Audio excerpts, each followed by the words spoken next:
President Johnson's father, Sam Ely Johnson Jr., was a consummate politician.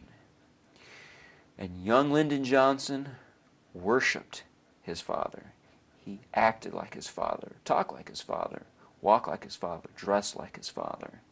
Because Lyndon Johnson's father was a very down-to-earth people person.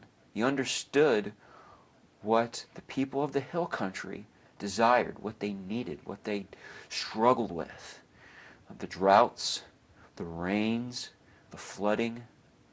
And young Lyndon Johnson watched his father politic. And he followed his father all the way to the Texas Capitol, sat in the State House, and monitored and worshipped his father.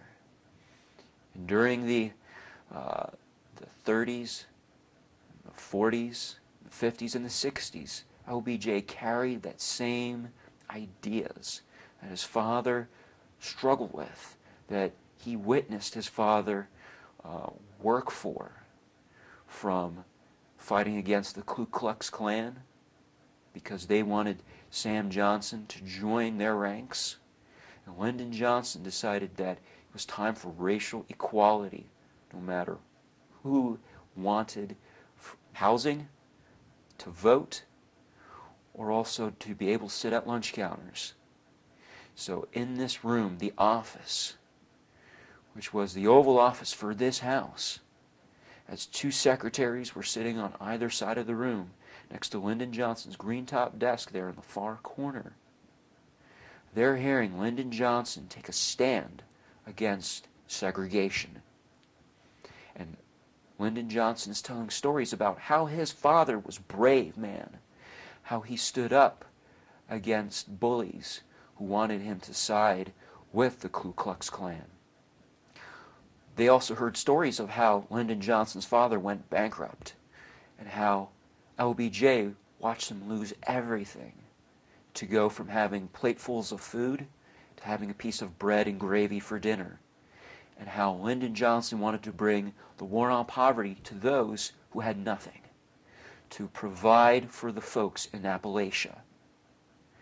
And they also heard how education was so important to Lyndon Johnson, watching his mother teach in Johnson City, and thinking back to those times in the living room, how he stood on that raised fireplace, and how LBJ wanted to provide bigger classrooms, how he wanted to provide better resources for teachers, and how he brought the Elementary and Secondary Education Act for the classroom setting. And so folks of minority could receive the education that they so desired. So in this room, all three of those concepts were discussed, which harnessed all the way back to Lyndon Johnson's father. Because in 1937, Lyndon Johnson understood that electricity was essential to provide for the hill country. Again, his heart is circling back to this area. He wants to provide because he saw his father provide for the citizens of this area with the Johnson Blue Sky Law, paved road from Austin to Johnson City. And so LBJ wanted to continue in those same footsteps when he was a politician as well, especially with electricity. When he got 72 phone lines so that he could work off of that green top desk in the corner and call anyone in the country, he provided phone lines for the people of Gillespie County who had never had a phone in their house before. Compared to a party line that everyone could listen in on, Lyndon Johnson had a protected phone line that ran underneath the ground from here to Austin so that he could have private phone calls, protected phone calls, so that no one could hear about Vietnam, about civil rights, war on poverty, education, the tax bill. All of this was discussed out here. But no matter what, even though that we are away from Washington, people wanted to sit down on those recliners, is that Lyndon Johnson made sure that he had his presidential seal put on those recliners so that people understood, yes, we are away from Washington, D.C., but yet politics was still going to be done at this house. And that the host, even though this was a time where he could relax and kick back, no. As the pillow says, this is my ranch, and I do as I damn please. Lyndon Johnson was going to say, hey, we're going to politic. We're going to go to the back of the ranch and go hunting, whether you want to or not. Now, he didn't have to say that. It was implied. Or he would suggest to folks, let's ride horses all throughout the ranch. And some people weren't very comfortable in doing it, but it didn't matter. This was the president's house, and he was going to do as he pleased. And so this concept was started by Lyndon Johnson's father. And the president continued it, always thinking about family, and always thinking about that hill country idea. Again, circling back, his heart never leaving this area. And finally, after the presidency in 1969, this is truly where Lyndon Johnson came back to. The next room we're going to see, the president's bedroom, is where I will close on Lyndon Johnson's career. His life is circling around to the end. And how does he spend it out here for the rest of his final years of his life? The presidency is completed for Lyndon Johnson. He is on the flight back to Texas, and one of the first things he does is he pulls out a pack of cigarettes, places one in his mouth, and lights up. Somebody asks him why all of a sudden he has decided to start smoking again. His response is, Richard Nixon has just been inaugurated president. But it had nothing to do with Richard Nixon. The fact is that Lyndon Johnson's political career had come to an end.